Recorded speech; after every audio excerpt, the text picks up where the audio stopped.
মৃত্যু সম্পর্কে আমাদের মধ্যে রয়েছে অনেক প্রশ্ন এবং কৌতূহল। এর মধ্যে একটি প্রশ্ন হচ্ছে, মৃতরা কি আমাদের কথা শুনতে পায়, কিংবা কেমন হয় একজন মৃত মানুষের অনুভূতি? এমন নানা কৌতূহল আছে আমাদের মনে। চলুন আজকে এই অংশে আপনাদেরকে পবিত্র কুরআন, হাদিস, বিভিন্ন ইসলামী গবেষক এবং চিকিৎসা বিজ্ঞানের মাধ্যমে এমন কিছু তথ্য জানানোর চেষ্টা করব যা শুনে আপনারা অবাক হবেন ইনশাআল্লাহ। প্রত্যেক প্রাণী মৃত্যুর স্বাদ গ্রহণ করবে। আপনি, আমি এবং পৃথিবীতে যত প্রাণী রয়েছে সকলকেই একদিন মৃত্যুর স্বাদ গ্রহণ করতে হবে। মানুষ মারা যাওয়ার পর জীবিত মানুষের মতো সবকিছু শুনতে পায় কিনা এ নিয়ে মহান আল্লাহ তাআলা পবিত্র কুরআনের কোথাও সরাসরি আলোচনা করেননি। সূরা আন-নামল এর ৮০ নং আয়াতে মহান আল্লাহ তাআলা বলেন, মৃতকে তো তুমি কথা শোনাতে পারবে না, বধিরকেও পারবে না আহ্বান শুনাইতে, যখন এরা পিঠ ফিরিয়ে চলে যায়। পবিত্র কুরআনের এই আয়াতের মাধ্যমে আমরা স্পষ্ট বুঝতে পারি যে মৃত কিংবা একজন বধিরকে কখনোই আমরা কথা শোনাতে পারবো না। পবিত্র কুরআনের সূরা আর-রুমের ১৯ নং আয়াতে মহান আল্লাহ তাআলা বলেন, তিনি প্রাণহীন থেকে প্রাণবানকে বের করে আনেন এবং প্রাণবান থেকে প্রাণহীনকে বের করে আনেন, আর তিনি ভূমিকে তার মৃত্যুর পর সজ্জীবিত করেন। এভাবেই তোমাদেরকে কবর থেকে বের করা হবে। সূরা ফাতিরের ২২ নং আয়াতে মহান আল্লাহ তাআলা বলেন, এবং সমান হতে পারে না জীবিত ও মৃত। আল্লাহ যাকে ইচ্ছা কথা শুনিয়ে দেন, যারা কবরে আছে তুমি তাদেরকে কথা শোনাতে পারবে না। পবিত্র কোরআনের এই আয়াতটিতে মহান আল্লাহ তাআলা বলেন, জীবিত ও মৃত সমান হতে পারে না, কারণ একজন মানুষ যখন মৃত্যুবরণ করে তখন সে ইহজগৎ থেকে পরলৌকিক জীবনে প্রবেশ করে। আমরা শত চেষ্টা করলেও মৃত মানুষদের সাথে কোনো প্রকার যোগাযোগ করতে পারবো না তাদের কোনো কথা শুনতে কিংবা আমাদের কোনো কথা তাদেরকে শুনাইতে। তবে হ্যাঁ, পাঠকৃত ৩টি আয়াত দ্বারা প্রমাণিত হয় যে মৃতরা আমাদের কথা শুনতে পায়। তবে তারা তখনই আমাদের কথা শুনতে পায় যখন আল্লাহ তাআলা আমাদের কোনো কথা তাদেরকে শোনাতে চান।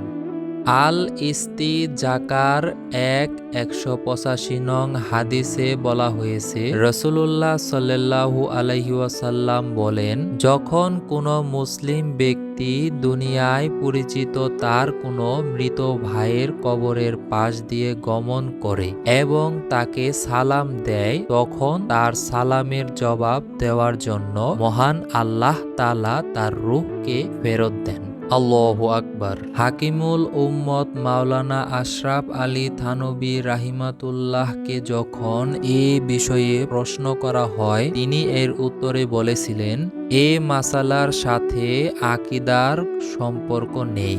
পাশাপাশি এর উপর শরীয়তের কোনো ইলমি আলোচনা ও আমল নির্ভর করে না। তাই এই বিষয়টি কোনো একদিকে সিদ্ধান্ত গ্রহণের আবশ্যকীয়তাও রাখে না। তবে আমরা কেন আলোচনা করছি?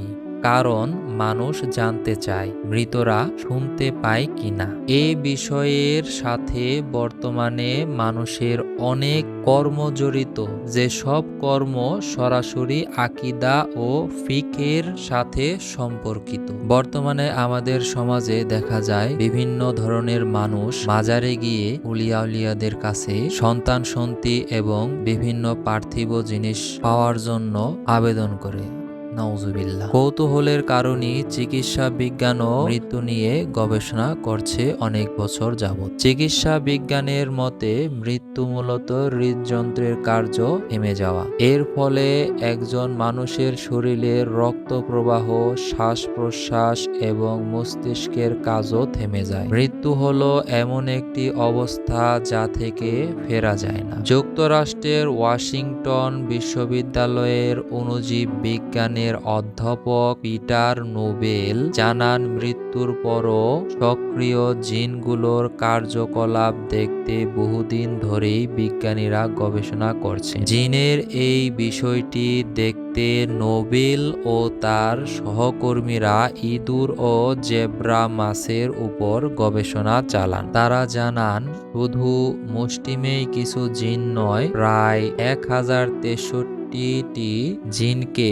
মৃত্যুর 4 দিন পরও সক্রিয় থাকতে দেখা গেছে। নোবেল বলেন, আমরা এই ধরনের কিছু দেখতে পাবো তা আশা করিনি। এর মধ্যে কিছু জিন ছিল যারা দেহের ক্রমবিকাশ ঘটাতে সক্ষম। তার এ তথ্য মৃত্যুর পর জীবনচক্রের শুধু ভ্রূণ অবস্থায় ফিরে যাওয়ার প্রক্রিয়াকে সামনে নিয়ে আসে। 2016 সালের Canadian journal of biological science নামের বিজ্ঞান সাময়িকী একটি নিবন্ধন প্রকাশিত হয়। এখানে জানানো হয় ডাক্তাররা মৃত্যু নিশ্চিত হওয়া 4 জন রোগীর লাইফ সাপোর্ট খুলে নেয়। এরপরও প্রায় 10 মিনিট যাবৎ একজন রোগীর কাছ থেকে ডেল্টা তরঙ্গ নিঃসরণের ঘটনা ধরা পড়েছিল।